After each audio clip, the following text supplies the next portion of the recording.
So the funny thing here is I'm starting to see little things about Ed's wheel that seems to like come alive.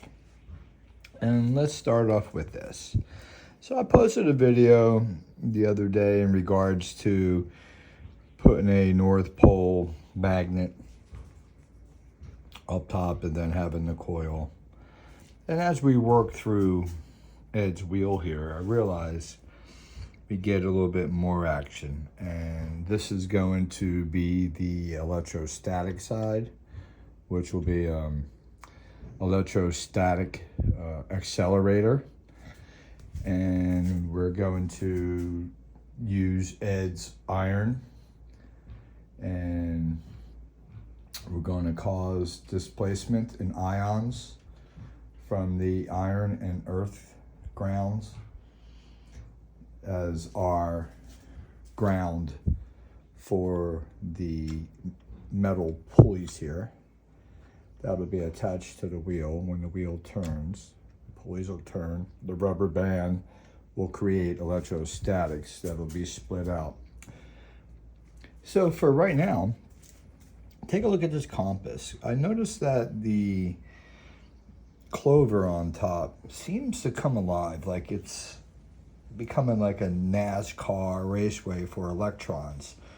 Now, if you notice here on my coil, my test coils here, these aren't the ones we're going to be using, my test coils. One's connected to the iron ring that's isolated from that and from the magnets, and you got one side hooked up to that. Then that would be the positive side. Then the negative side would be right here. And interesting, when you take a car battery and hook them up, the exact pole and super strength shows up on the end of these weak magnets. So let's go back here, and we are going to just touch the coil, and you can see it's pretty easy to get this thing moving. This light here is connected to the feedback wire here. This is a bifilar. So this will go to the Bendini setup that'll oscillate this, which is my oscillator for this wheel. So welcome to my oscillator. And also be creating electrostatics, which we are going to draw from the ground of the pulley wheel to the upper pulley wheel, which is one of these. And you got plastic and you got metal. You'll have your differential. And from there, you can start moving electrons around from Earth and the particles, the elements here. So when you touch this, take a look at the compass.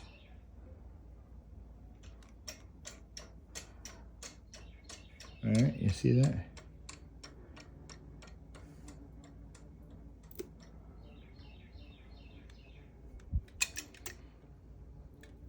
And imagine what the back EMF is now on this, because its core, think about this, the core of that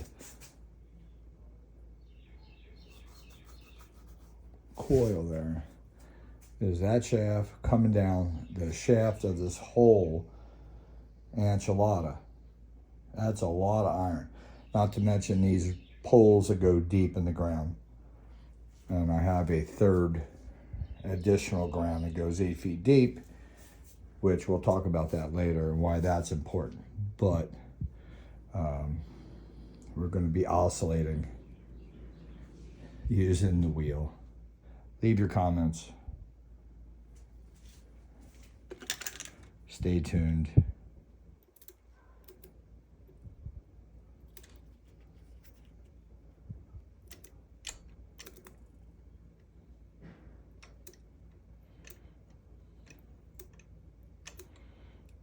This back EMF is going to be strong.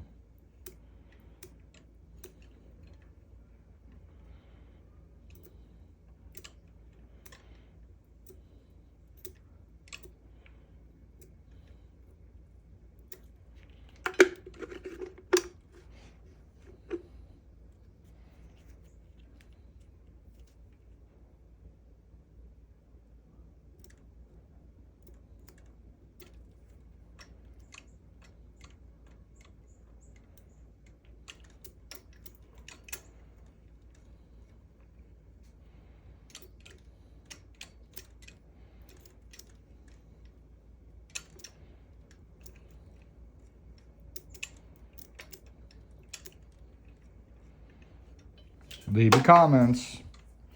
Leave your comments. There's going to be a lot of electrostatics. Think about where the electrostatics are coming from now. There is a lot of electrons inside iron. So if you go over to Fe for iron, it's number 26.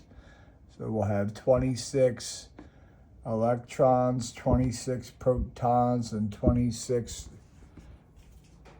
neutrons. So it's about knowing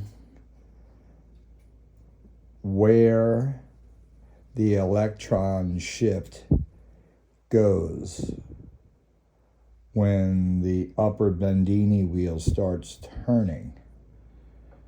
We're going to chart the movement, and the object here is on the bottom two pipes for them to be oscillating the ground and pulling energy from the ground, moving it through the enormous amount of iron we have here, not to mention the magnetic field here and what it's doing, and then the moving magnetic field above.